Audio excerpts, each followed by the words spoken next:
Hi,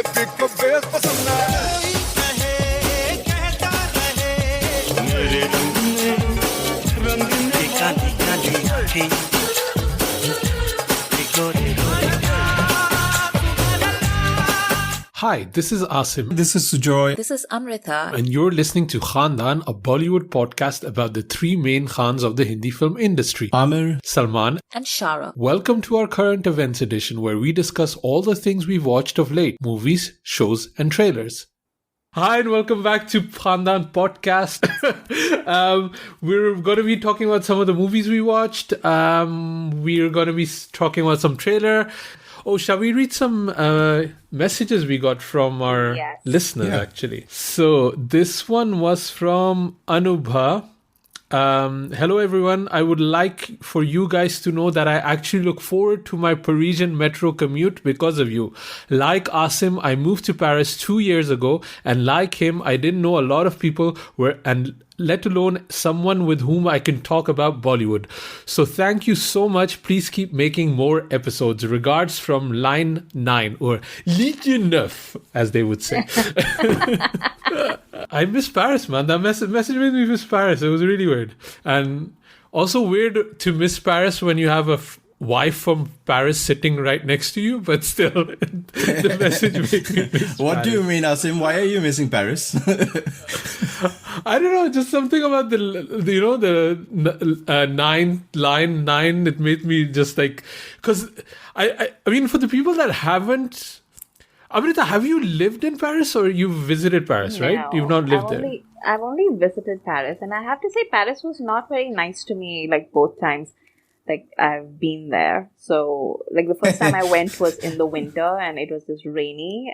And the second time I went, it was fine, but I don't know, like, I mean, it's not bad, but I think maybe I need to stay there a bit longer to fall in love with it. So now we need to ask, how was Sujoy's experience in Paris? I went to Paris once and never again.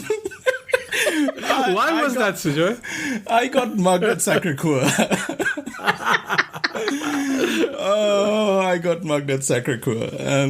And then I went to the Amélie Cafe so that I could, like, put sugar in me so that I could live. God. Nobody tells you just how much crime there is in Paris and how, like, parts of the city are, like, really shabby. Yeah. And you arrive there having watched, it's the New York syndrome, right? Like you watch it on film and you're like, oh my God, like it's all so beautiful. And then you arrive there and you're just like, okay, so this is like, you know, like home, except with the Eiffel Tower in it. Like wider boulevards. No, once you walk from the station to Sacré-Cœur, right, that whole area is a bit dodgy. And there were red flags all along the way. Somebody was peeing in the middle of the street at 5 p.m. It wasn't even sunset. And I was like, what's happening? So that's the image I have of the metro in Paris. Like I saw, like that's what you miss about Line 9. Dude, like I thrive in insanity. That's my zone. Like I am not good at Disney World. You know, you need to drop me in the jungle with like a machine gun. That's where I kind of like, this is like, these are my people, you know? So yeah, I think is one of the lines where I saw somebody just like take on a full shit in the middle of the subway against the wall. And I was like, yeah, man, this is Paris. This is Paris. Then I went to the office, had a croissant. I had the best croissant in the world. Yeah. Anyway. So yeah, that was our. I don't have anything else to say about Paris. But thank you so much for that lovely message. We got another message here from Modiha. She says, "Hey guys, just finished listening to the Hum Dil De Chuke Sanam episode.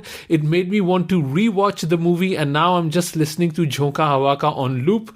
Love the podcast. Please keep it going. Special love to Amrita. Amrita, only for you the love. We get none."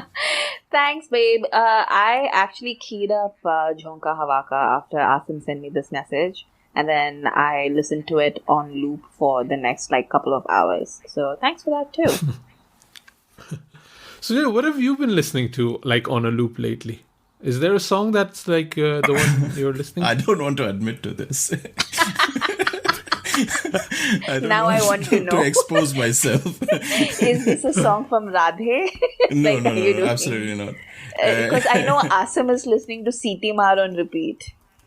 No. You can kolu my poll. It's fine, Amrita. That's fine. I have no shame. But I want to hear from Sujoy first, and then you can diverge our Somebody WhatsApp tweeted something conversation. about some of their neighbors is playing stuff, and they wanted to request Halka Jawani. So I've been playing Halka Jawani all week. I don't have any shame. But also like Kabhi Ha Kabhi Na, I've been playing that Pyar Mila, Jane Bahar Mila. Oh my God. Why. Dude, I was just like singing the Anna song today. Like it was the song. It was so that's so weird, man. I was funny. I was thinking yesterday, like we were going to do movie night with the family, and we watched Star Wars: The Force Awakens, and my daughter was not having it. It took me like negotiations to sit down and make her watch it. She did not care, and later was like, "Papa, can we do a Bollywood next?" So which warmed my heart, and I was thinking maybe I should do Raju Ban Gaya Gentleman or Kabhi Ha Kabhi Na, but then I was thinking maybe Kabhi Ha Kabhi Na is a bit too early to understand the complexities of it. So yeah, I was just like singing that song too. Yeah, but Amrita, you wanted to tell a story about my lack of shame, right? So we've arrived at this age where we are too old to do all the social media stuff that children are doing, because we are like, kya karenge? Like dance in front of our phone from morning to night. Like that's not gonna happen. But we're having like these really fire ideas about things that we can do on like TikTok and Reels and stuff. So, A, we don't have the time. B, we don't have the energy. C, we are too cool. So, we don't actually do any of it. We just like message each other about it and then laugh, imagining what it would be like if we did it. This is our sad life. But anyway, we've gone to the extent of at least like making a TikTok account now. So Khandaan Podcast is on TikTok, but I hope to overcome my laziness and start posting content on it someday soon. Asim, don't look at me. I don't know why Sujoy has like made me Amrish Puri. I didn't say anything. What is it? Are you hearing like some judgmental silence from my side or something? Silence of the bunnies. But basically, in one of those things, Asim ended up having in quotation marks, to watch the songs from Radhe. For this bit that he was proposing, and by the end of it, he was like, actually, Sitimar is not that bad. No, let me find the actual quote. What he said, he didn't say it was that bad. He said like, I kind of love it or something. And we were like, we knew it, Asim. Sujoy with the receipts. Shall I read this next? Yes. This is the tweet. This is the message. Guys, I can't be trusted when it comes to Salman. I've been watching CT Mar to edit in the vid, and now I ended up liking it. Ha ha ha ha ha.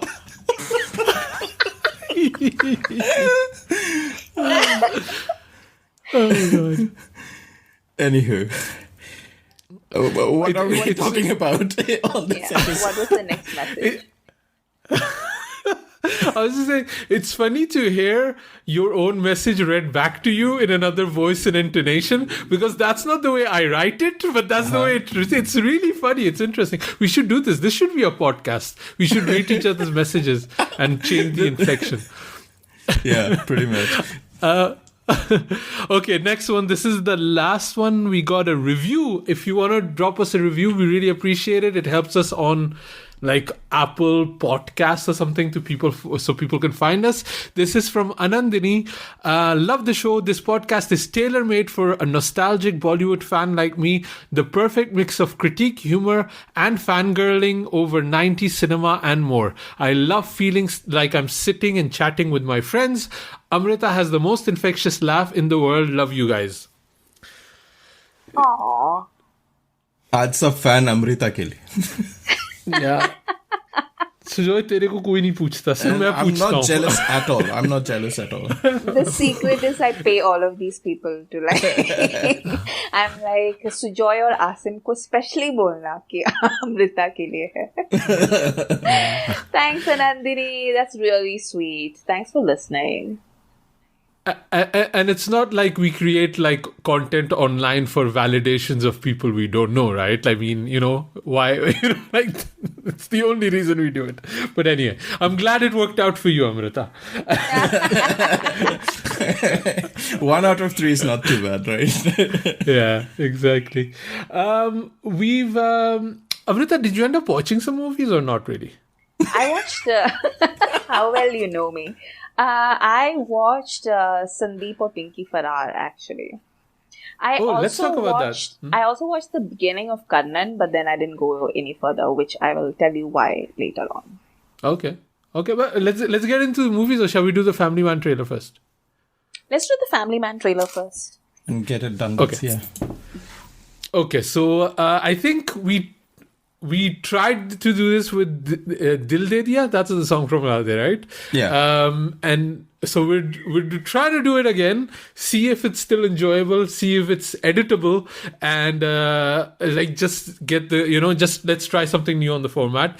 We're going to do a live reaction on the podcast of The Family Man Season 2, which is on Amazon Prime. And when is this dropping? Yeah, it's coming out on June 4th. Okay, so let's give this a shot. Let's. Shrikant, job बदलने में बड़ा drastic change हुआ होगा ना?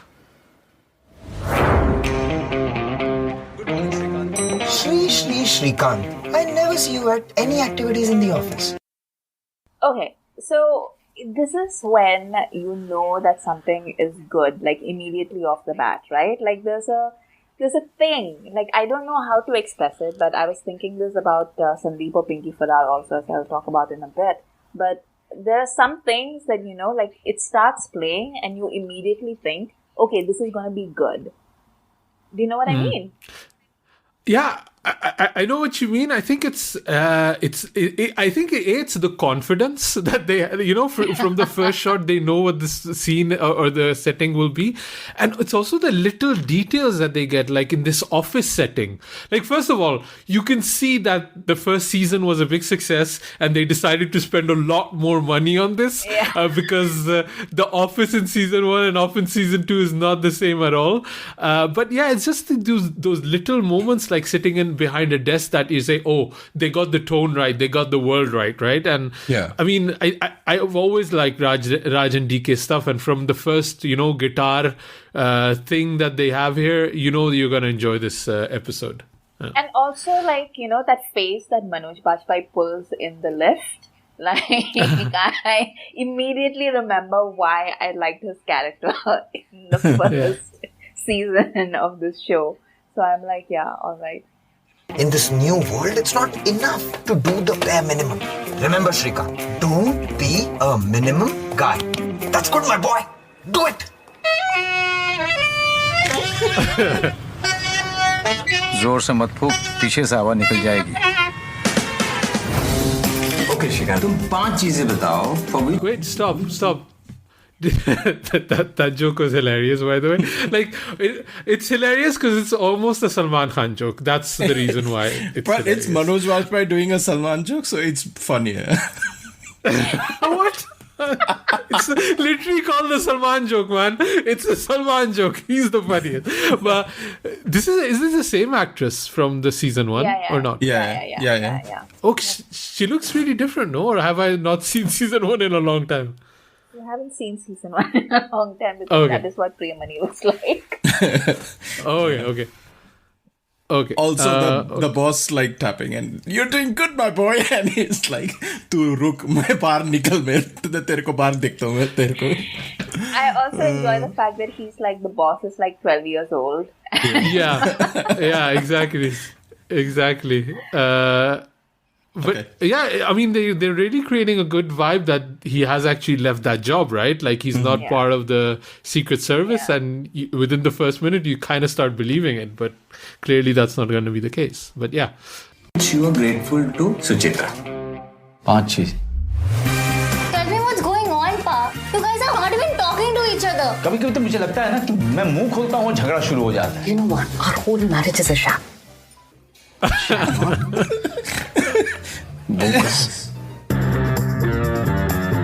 देखे शाम को मिलेगा. मैं अभी चेन्नई में हूँ, एक हॉस्टेज सिचुएशन में फंसा हुआ हूँ. बता ना क्या हो रहा है उधर. तेरे को ना फोमो हो गया है. मैं जहाँ हूँ एकदम खुश हूँ. फोमो लोलो रोफलो और मिलने लो.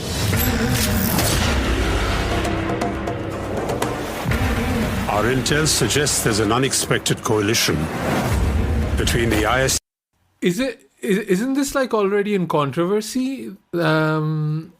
Yeah. The portrayal of Samantha as something like I didn't follow it exactly, but what is? Do you know a little bit what's going on, Amrita?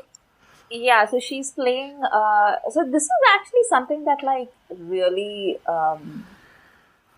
took me aback. But let's talk about it at the end of the trailer because I think like you guys need to see the whole thing before we can discuss it. I and the rebels. पता करो इन लोगों का plan क्या है.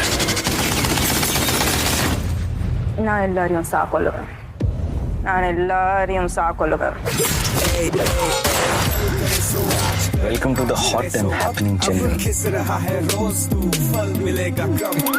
Hello, sir. Umayal here. Local police, Chennai. Just call him JK. Okay, JK, sir. Just JK. चले. JK. Mission इतनी ready था नहीं राजी. I think we are under attack.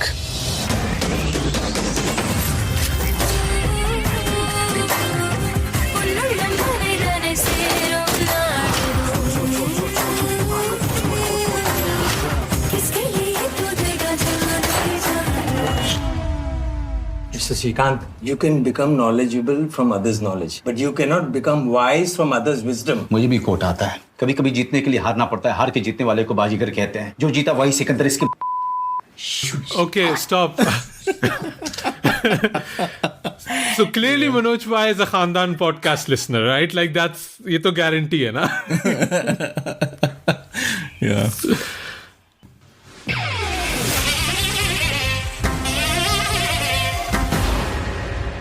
Okay, there was nothing else after that.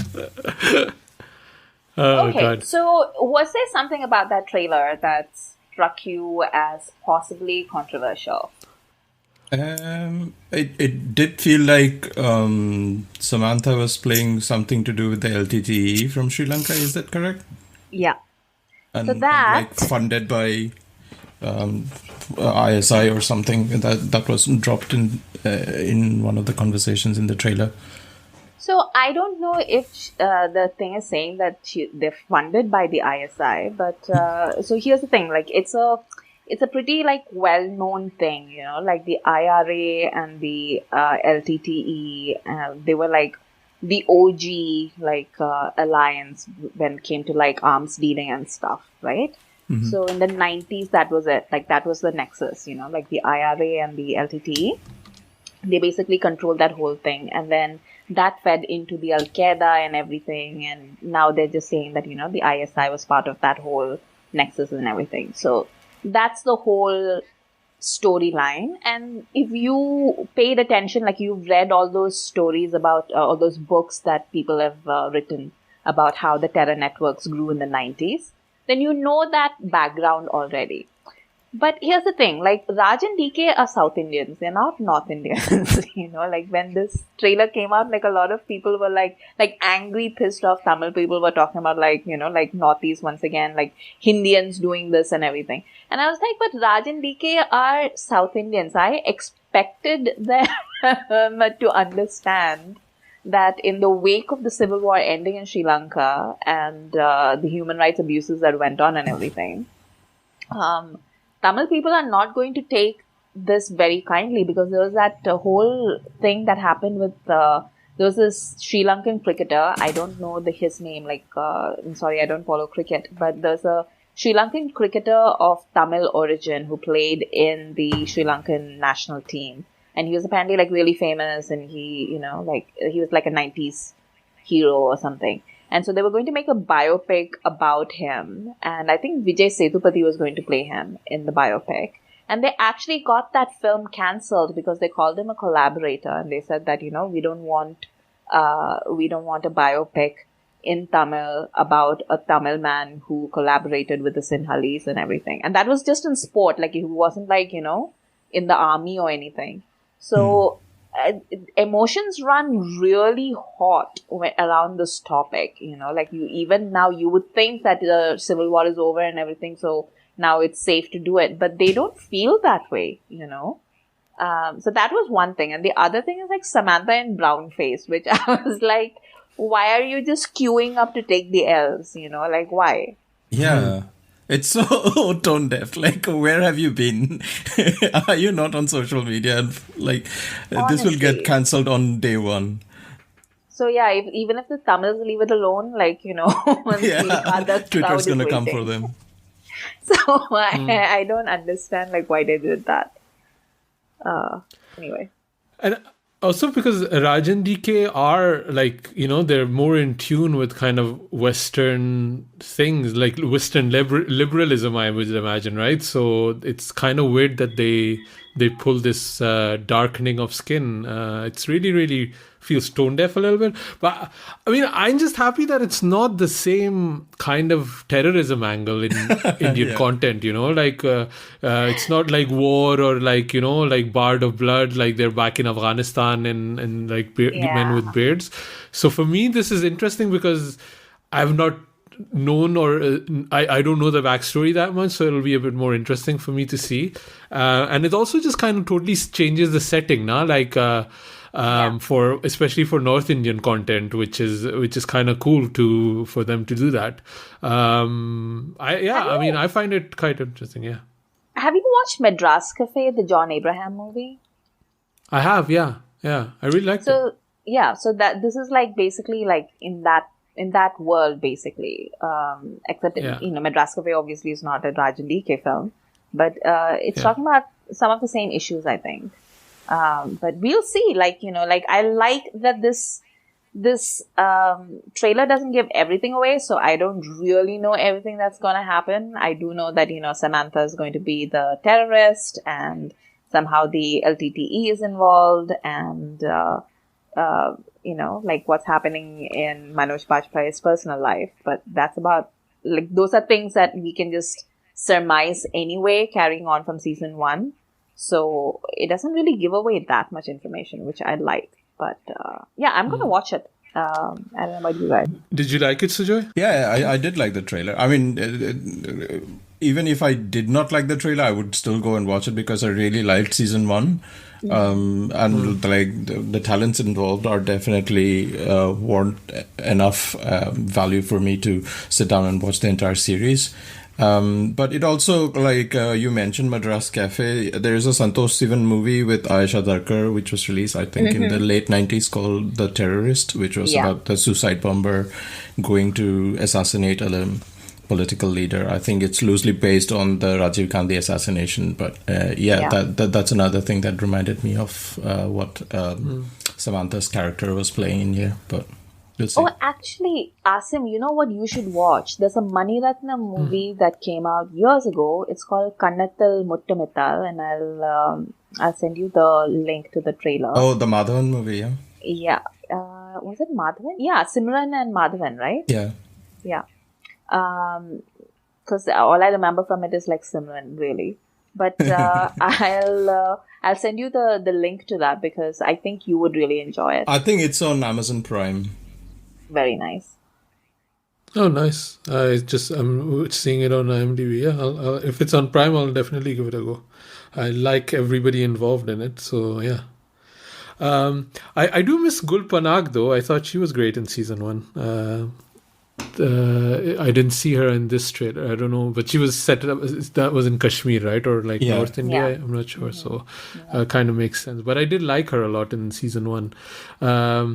Also, I like there's like a little shot of an action sequence in it, which I feel is really well done, and I hope they can do. I really love that one long shot shootout in the hospital in season 1. And I hope they can find something bigger and better to do in season 2. That would be really exciting, no? Yeah.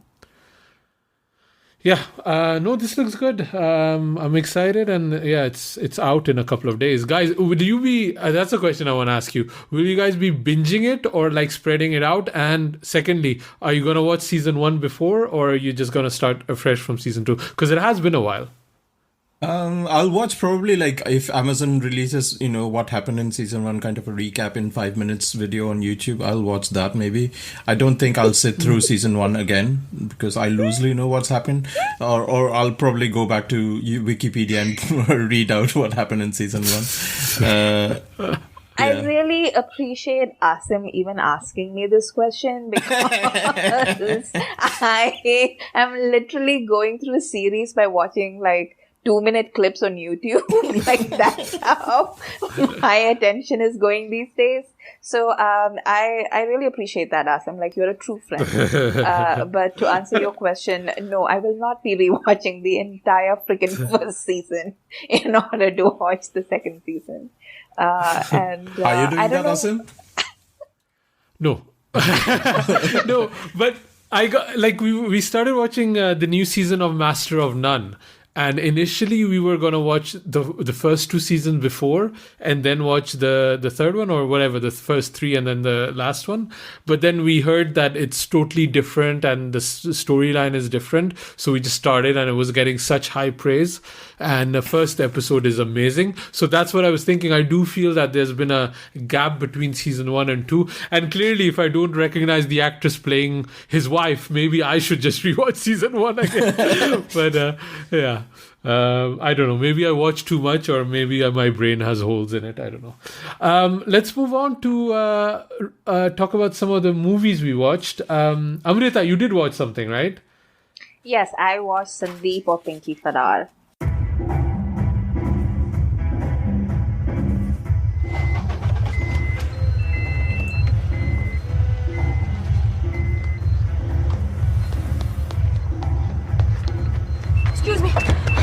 Excuse me भैया, मुझे दिल्ली से निकलना है. आपको जितने पैसे चाहिए आप मेरे से ले लीजिए. व्हाट्सएप पे फोटो भेज रहा हूँ. 56/12 करना है इसको.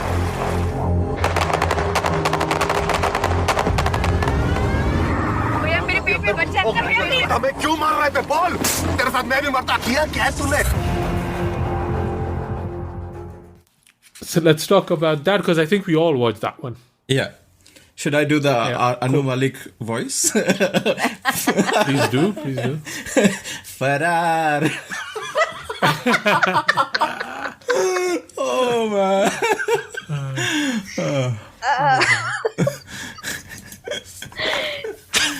Sorry.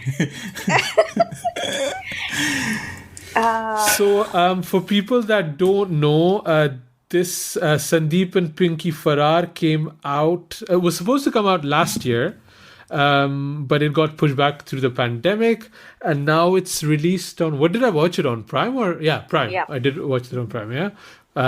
So this is the synopsis. A story of a man and woman who represent 2 completely different Indias. They are united in one thing only, their mistrust, suspicion, and hate for each other. Wow, that's a terrible summary, I would say. Yeah. And that's not at all what the movie is about. Yashraj, what are you doing? Sometimes it really feels Yashraj wants to bury a movie, and it feels like Sandeep and Pinky Faraar is one of those. This is a Dibakar Banerjee movie starring Arjun Kapoor, Parineeti Chopra, Neena Gupta. Amrita, how did you like Sandeep and Pinky Faraar?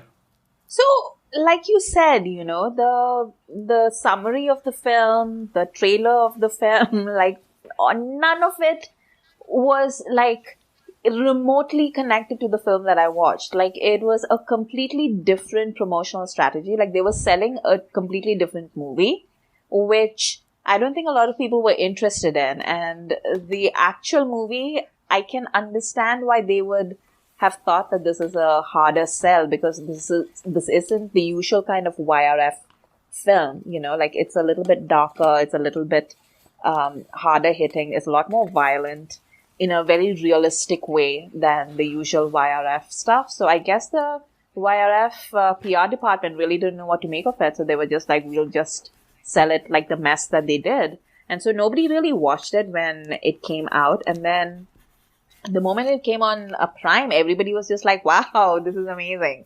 And I have my opinions about that. But I think the marketing debacle of this film really does point out to the fact that a lot of the bigger studios who want to get into Indian OTT don't really know how that medium works, or who's watching it, or what kind of content they want.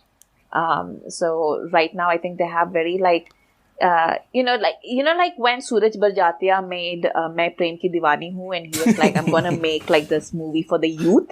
Yeah. I think he saw Kuch Kuch Hota Hai and then wanted to make Main Prem Ki Diwani Hu, and that's what he made out of it, So I think like that's what's happening right now with the studios and OTT. They're making things for the youth, and they don't really know who the youth are or like what the youth would like to watch. So they're just making like all kinds of weird shit.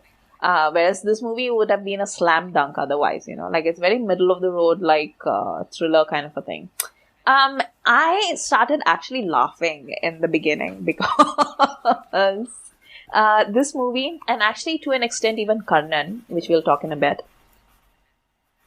this movie begins with the exact same dynamics as Radhe, in which you have these three men in a car driving on a road being obnoxious, right? Yeah. It's the exact same setup, but it's like the difference between watching like a real film and like, I don't know, like, like children with like, like cans connected by string playing like telephone. Like that is the difference between the filmmaking of like this film and Radhe. It was like almost comical. Like the entire that first it starts with these guys in a car, and then it ends with them like in a bit of like unimaginable violence. Like it's the exact same dynamic. And there is not even like, they're not even in the same universe as each other. It is amazing to me that two films from the same industry in the same language employed the same dynamic with the same number of people and ended up with like such different results. But yeah, like, did you guys notice that? I did not see the Radhe comparison coming in when you said, but now I can't unsee it.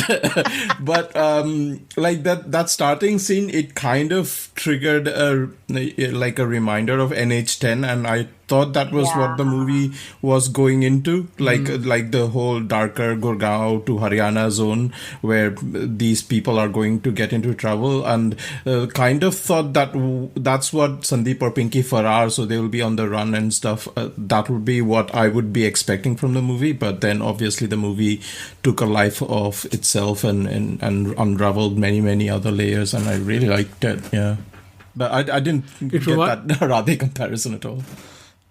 No, I did think about it. I did really think about it. Radhe is always on your mind, Asim. Yeah, it is. I'm just waiting for my Being Human t-shirts to arrive, man. I placed the order months ago. And the bike. And the chaddis. Yeah. I wasn't joking. That might look good. Also, Imtiaz Ali's Highway, I kind of thought about. Like, there was also that initial kidnapping sequence that they had at the gas station. Just kind of reminded me on that too. Yeah, it's such a different way of filmmaking. And it's what we were saying about the Family Man trailer, that you kind of get a good idea of what the vibe of this movie will be from that first sequence. I think the movie does ramp up quite considerably towards the climax, which I didn't see coming, but that is quite a ride that they take you on.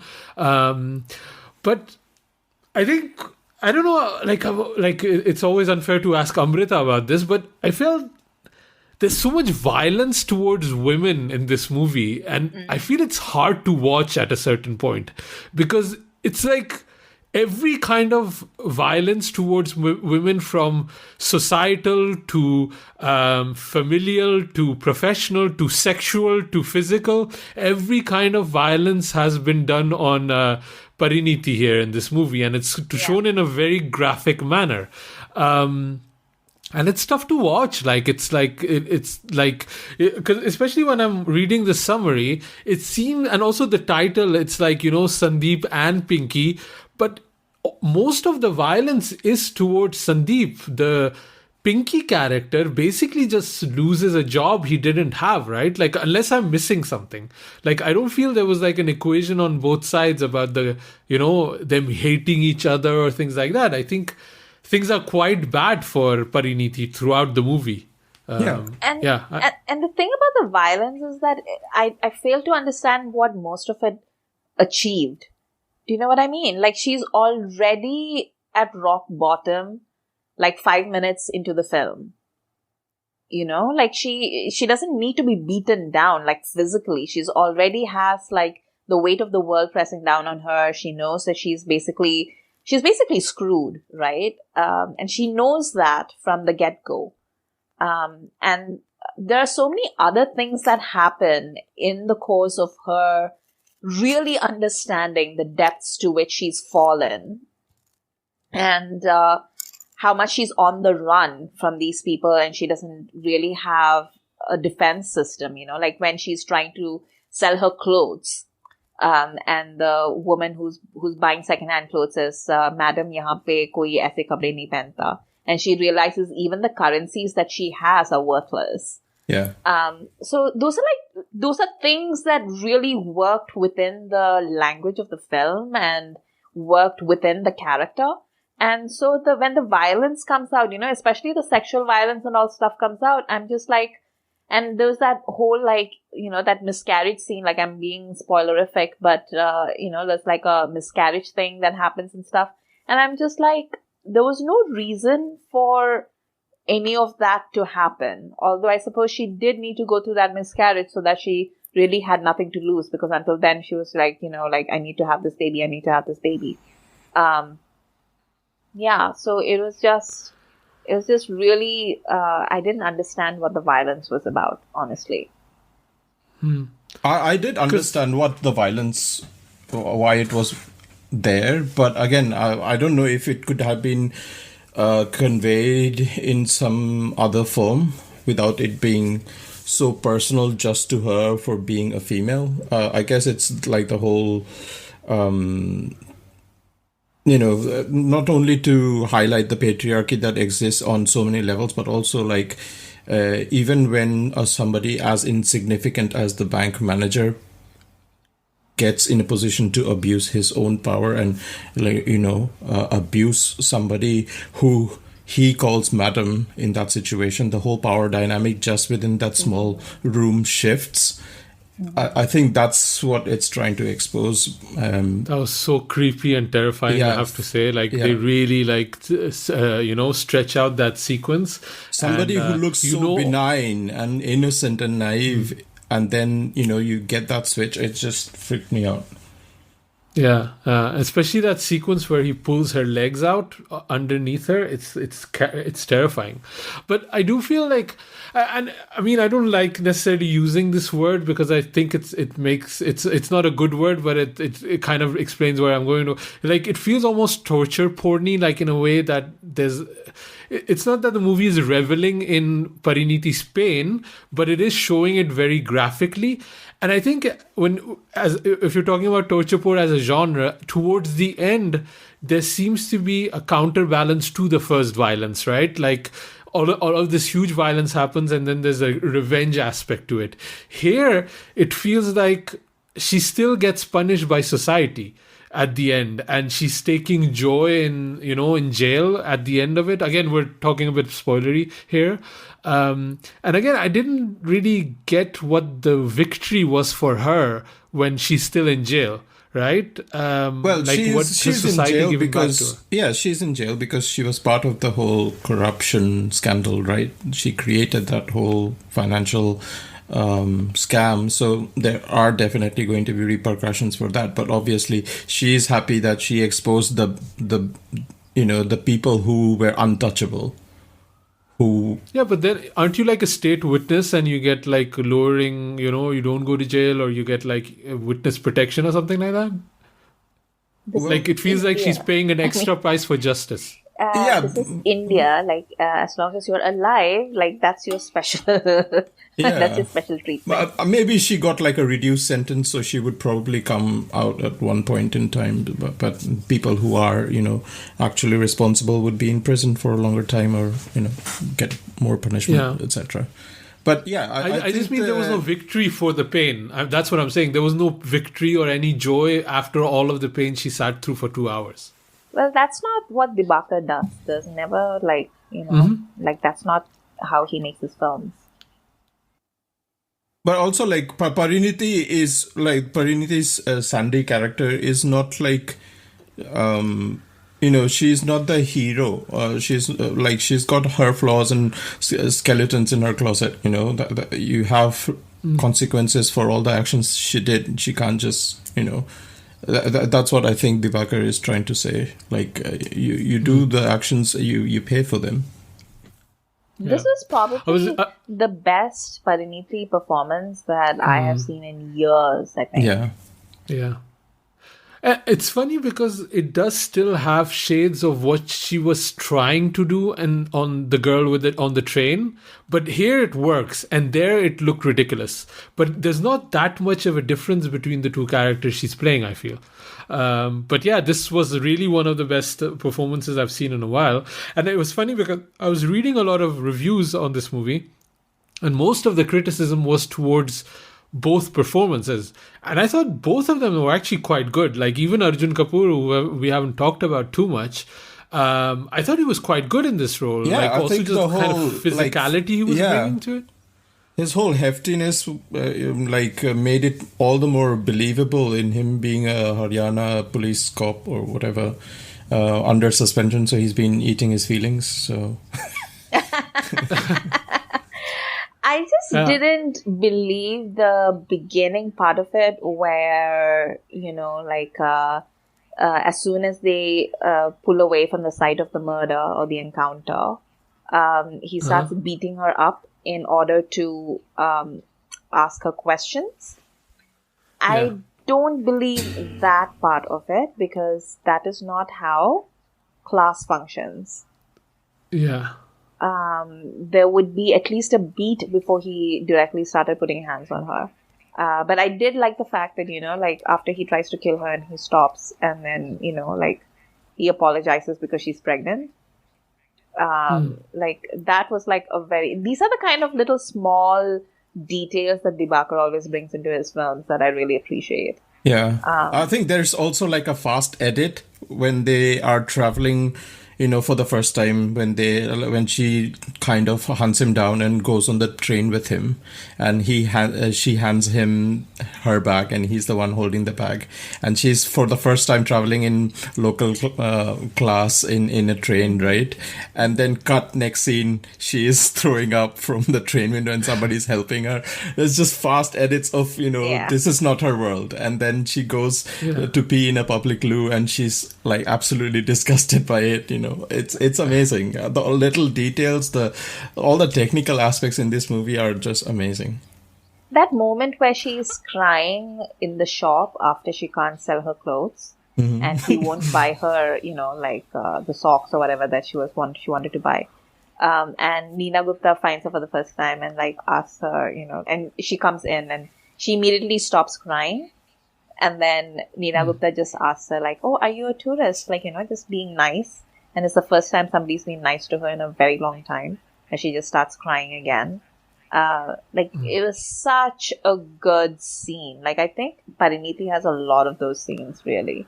And Arjun Kapoor, he does the best. Again, I feel like this is probably one of the better performances that I've seen of him since Ishaqzadeh, This is where Asim says Aurangzeb. Yeah. Yeah, you guys haven't seen it, right? So I've seen it. That's what I was going to say. Yeah, it's good. Yeah.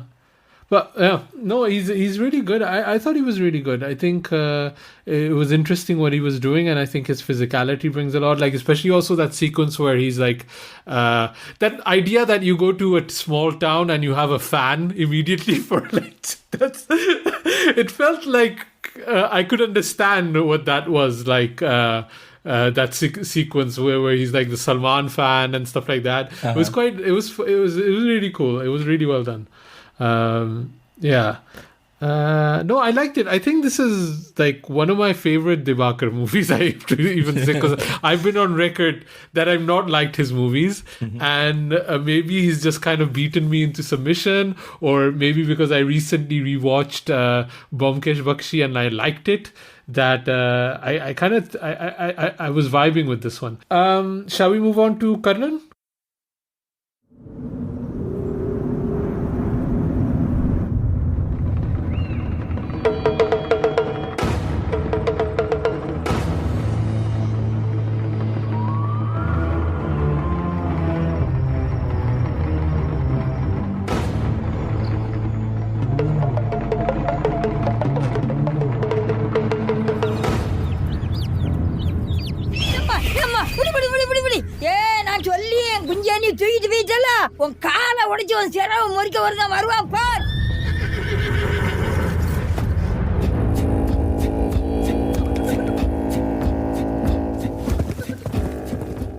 Amrita, you gave up midway. What happened?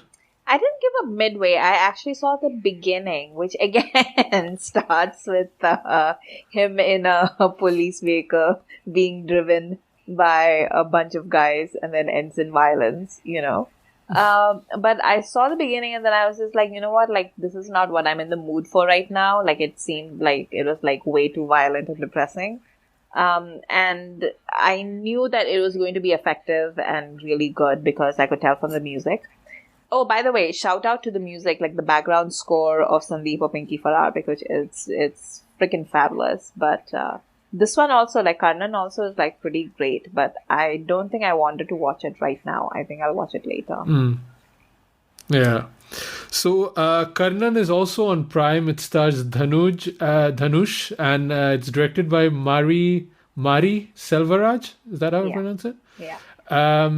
And the summary of IMDb says, Karnan, a fearless village youth, must fight for the rights of the conservative people in his village due to the torture given by a police officer. Okay. At least this is not an official summary of the movie. Sujay, man, what did you think of Karnan? I had big expectations from this movie because everybody was raving about it, and I knew it was going. Like, I saw the trailer and the poster, and I knew it was going to be a violent movie. I didn't expect so much anger was like distilled into every pore of this movie. It felt like a 2.5 hour long rage fest. I knew when you start the movie and you see the sort of, because of the name as well, it's got like mythological references, and it's trying to draw parallels with the Mahabharata and the Karna character, and then there's name dropping of Draupadi and Duryodhana and all of that, and how it plays into the whole narrative of the class divide, the caste divide, and all of that. But I wasn't expecting it to be so angry and so violent. Like, I was shooketh, as the youth would say. It's a piece of angry art, is what I would say. Like, I've seen Asuran, which came out a couple of years ago with Dhanush again, which was also about multi-generational gangster wars between feuding villages. And this pretty much was like that as well. But I think this is way better than Asuran. It's funny because I actually watched his Mari Selvaraj's previous movie, which I really, really liked. It was really good. And then Dhanush... Again, he's one of those actors you can just pretty much watch everything. I've not watched anything bad with him in it. Like, maybe I just got lucky and I haven't seen the bad stuff. But he's doing this and then he's doing Rowdy Baby. Like, who is this guy? It's insane. But yeah, for me, Karnan is interesting because while watching it, I've pretty much understood that I won't understand this movie because I don't have the history of caste, the history of religion, like the history of the setting, or even like there's in the climactic scenes they're talking about names, right? This name is that and that name is this, and I didn't understand anything they were saying, like because I just don't have the context for it, right? And then you're also working with translation, so I was missing like even the things you're mentioning, Sujoy, just now. A lot of that I just didn't get, but I felt like like I don't know if it's our friends at Bollywood is for Lovers, or I don't know who of our non-Indian friends say, oh, Om Shanti Om was my first movie I watched in Bollywood and I fell in love with it. And you wonder, how is that possible? Like, there's so much context that you don't understand. But watching Karnan, I was like, I don't get the context, but I love this movie. Like, it is so good. And it's also one of the first movies in a while that I was like, man, I wish I saw this in the theaters. Like, the imagery in this movie, and it also reminded me a lot of Enjoy Injami, like in the way it's shot. I don't know if they're influenced by each other or it's just influenced in, where they are, their surroundings, that it's creating similar imagery. But this needs to be watched like in a dark room, like in a big hall on a big screen, because that's where the impact of some of the images will come through. It's beautiful. It is beautiful. For sure. And I think Dee sings one of the songs in this movie. Yeah, she does. Yeah. It's beautiful. I do feel it's long, and it's long in the moments where, again, it's the violence of it, right? The anger of it that you're saying. Yeah. It's like a 25-minute sequence of violence and anger.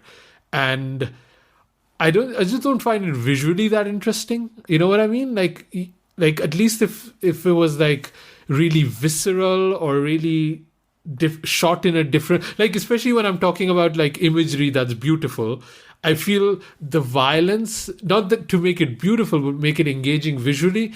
And I just felt it was too long for it to hold my interest. But that's like a minimal criticism that I have of it. I'm really nitpicking here. Like, also just that sequence where his father gives him the sword. Yeah. And I'm sure that has some religious backstory, but just the imagery of it was so strong, and what he does with it is it's really, kind really of like cool. What do you call it? Subversion of the, because Mahabharata. Again, you don't get the context, but it's the story of Arjuna, right? Even though it's the story of the Pandavas, Arjuna is the protagonist as such. Yudhishthira is the dharma, whatever. He's the bigger brother, but it's all about Arjuna and how he wins and all of whatever. And then Kurukshetra happens, the big war that happens in the end, and it's told within the context of this, the actual 1995 caste violence that happened in Tamil Nadu, and that's been taken into play. Then there's all these other characters, and then this is told from a Karna's perspective, and he's the one who saves the village. He's the one who comes with the sword riding on a horse. All those imageries are just iconic in a way. And that actually also ties into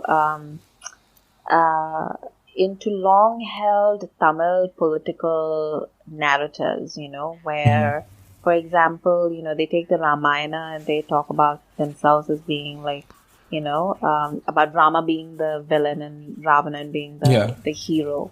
Yeah.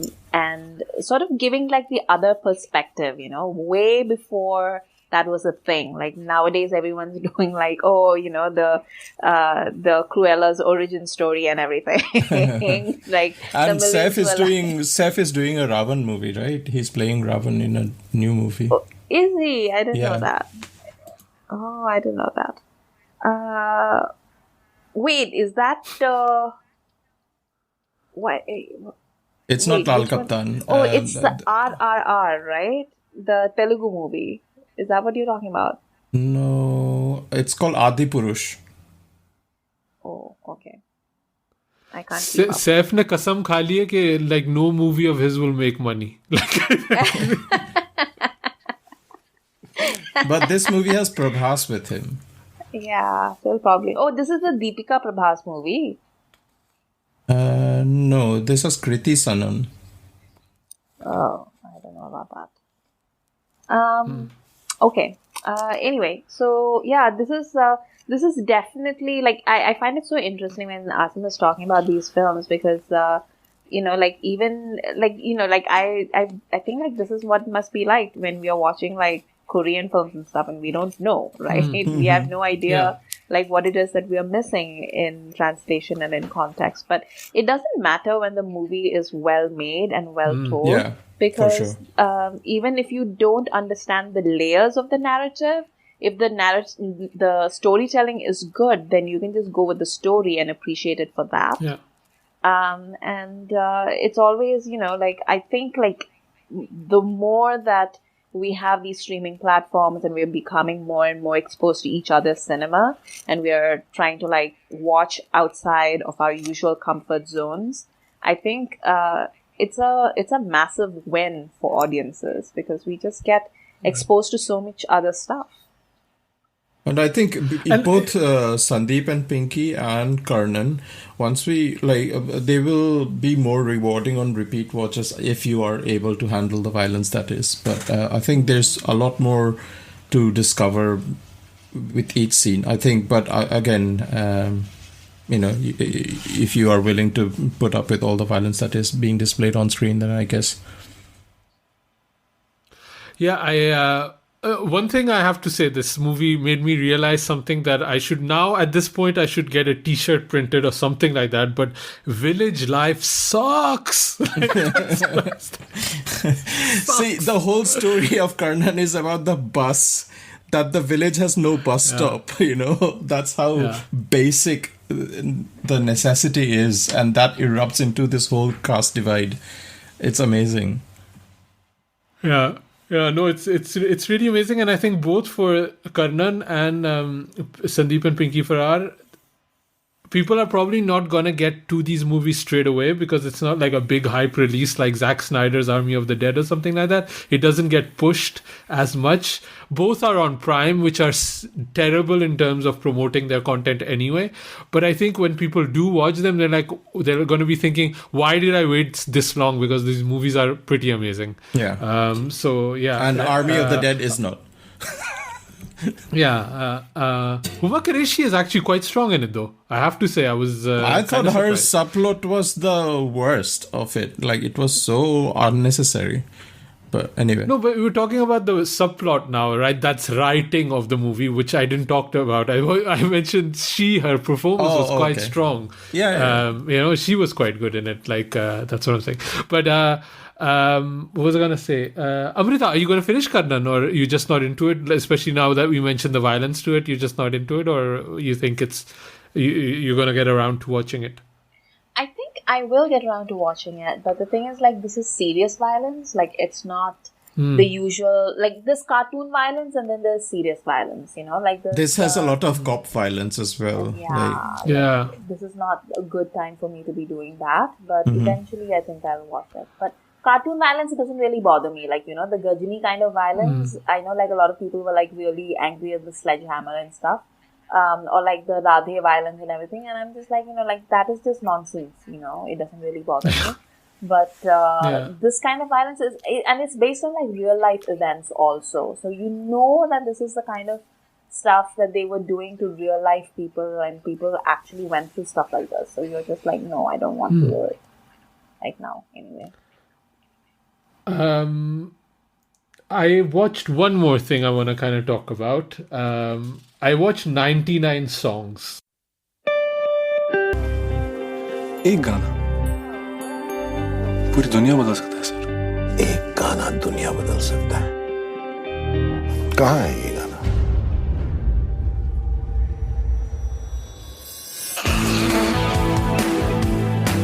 And next up we have a singer, songwriter. नाम क्या?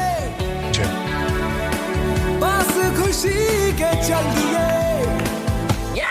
ए जगी चैन बोल देना. शाम जी.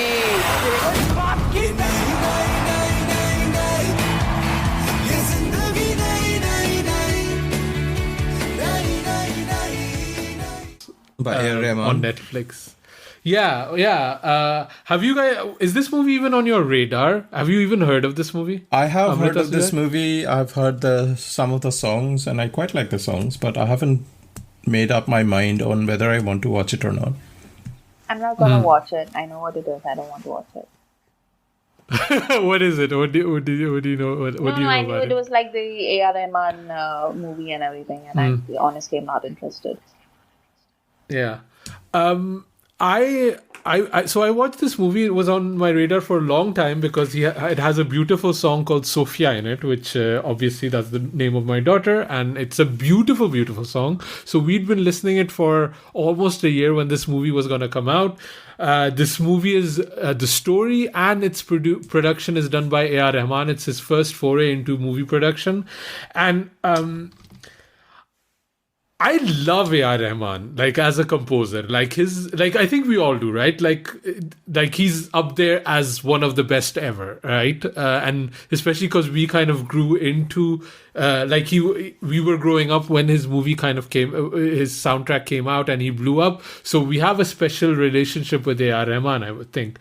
But beside his thing too, his music, which I love and respect, I've watched him many, many times doing like I've seen his documentaries, I've seen him live performing, I've seen his interviews, and how much I love and respect his music. I don't understand the guy. He seems, me and him are on a different plane of communication, that although we're speaking the same language, I don't understand what he's trying to explain to me. And I think the problem is that he's way too intelligent and I'm not. And I just don't understand it. And I think the best way he expresses himself is through music. But when he does interviews or documentaries or like anything else, this movie, it just doesn't vibe with me. And 99 Song is like very him, if you know him. Like it's very much into technology, like sometimes totally unnecessary shots of technology, which AR Rahman loves. It has these beautiful visuals. And AR Rahman also has this obsessions with universalism, that like we're all one world and music will unite us. And it has a lot of jazz in it. But basically the whole movie is either Rockstar of, the 20 minutes in Ae Dil Hai Mushkil where Ranbir suddenly remembers that he wants to be like a musician and then he becomes viral in 20 minutes. It's basically that, but in 3 hours and like 78 songs long. It's really, really weird, man, this movie. I don't understand it at all.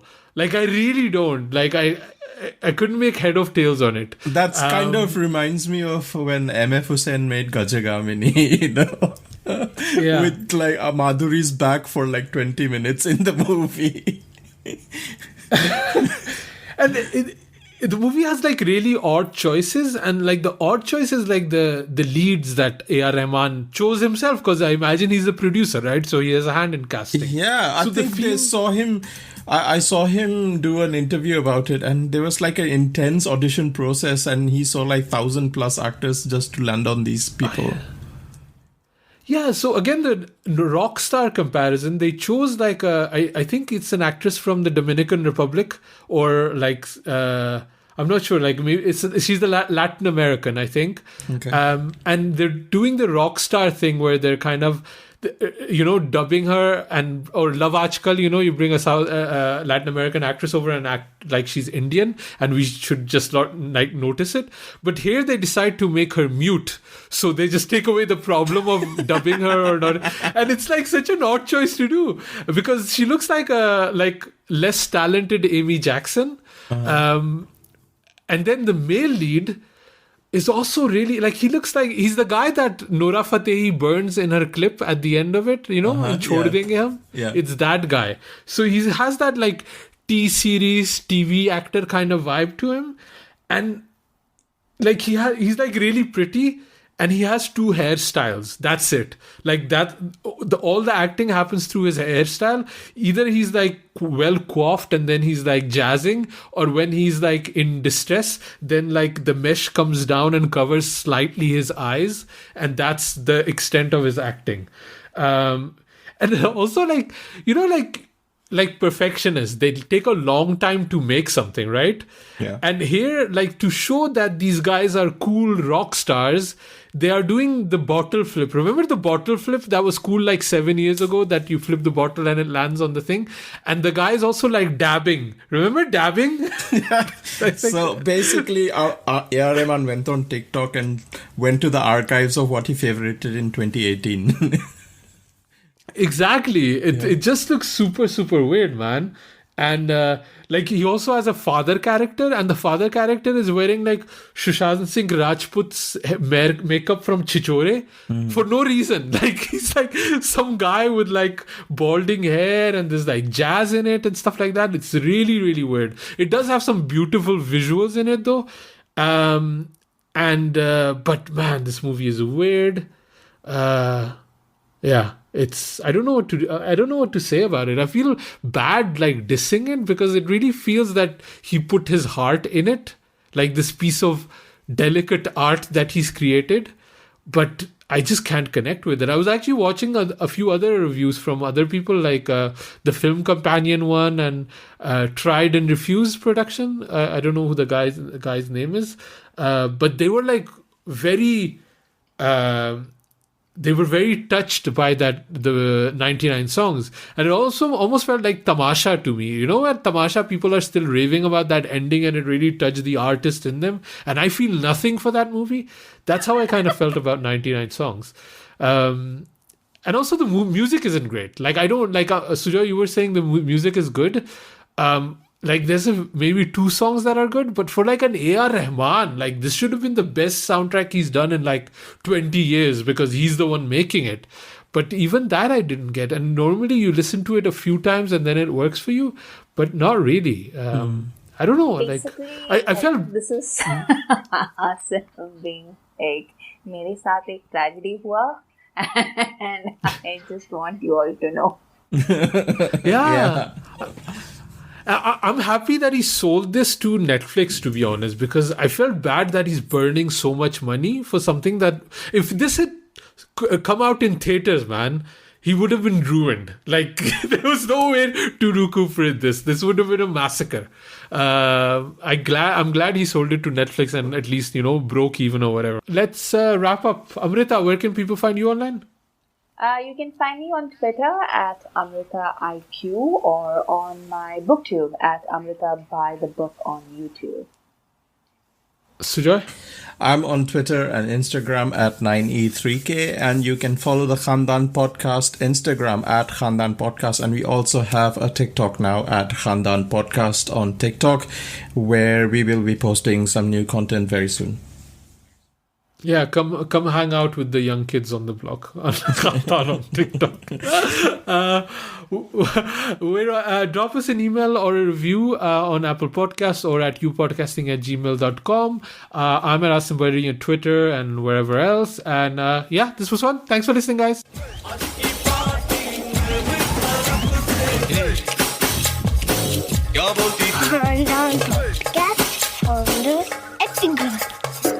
Girl, you're my chum,